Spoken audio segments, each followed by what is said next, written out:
Have you ever wondered where trash goes after Frank the garbage truck driver picks it up from your home? Landfills.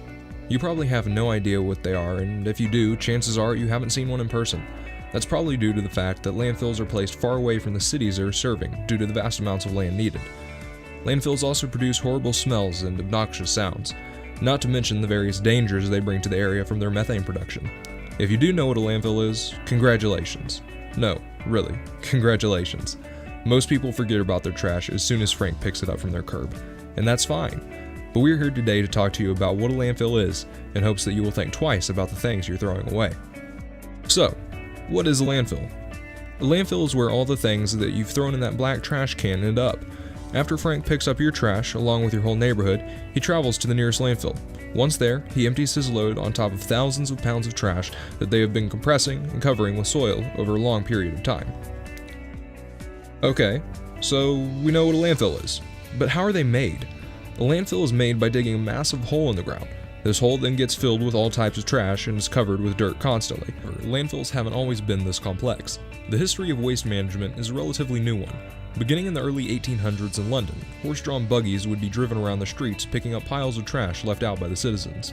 It was commonplace to have trash from weeks or even months ago sitting outside your front door. The hydraulic compactor that we're all used to seeing on garbage trucks wasn't added until the late 1920s, but at that time we still used places known as open burn dumps, where all trash, no matter the composition, would just be burned in a large fire, instead of being properly treated and buried like they are today. Finally, in the early 1960s, the Clean Air Act was passed through Congress, putting a stop to these horrible emissions that came from open burn dumps. Trash started to be buried properly. As you probably figured out, there's a lot that goes into a landfill. There are also different technologies within a landfill. Starting off with the trucks. Of course, they carry all of our trash, and there are many different types. You have front, rear, and side loaders. Some trucks have a large mechanical arm that will grab the bin and toss the trash into what's called the hopper. Others will have guys picking up the cans themselves. Below the hopper is what is called a package blade, or panel, that crushes the trash, making it smaller to store. This lets us keep even more waste inside of the body. After the waste is crushed, an ejection blade pushes all the waste to the back of the truck into the body. When the truck is filled up, it is then ready to be dumped out of the tailgate. Next up, we have what we call the plastic bag fence. Yep, it's exactly what it sounds like. As we know, there's a ton of garbage that's thrown into a landfill. This includes hundreds of plastic bags. These plastic bags manage to fly in any direction they can, so they use different fences all along the landfill to catch these bags. Some fences might be the size of a soccer goal, while some will be just a couple yards long, whatever the size, as long as they get the job done.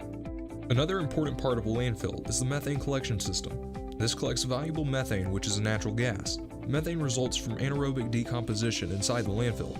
This gas contains approximately 50% methane and 50% carbon dioxide, with small amounts of nitrogen and oxygen. This is dangerous because the methane could explode or burn.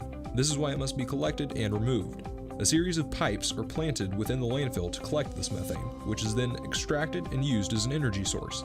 They can then sell that methane to nearby chemical companies to power boilers or to methane flares that burn the gas.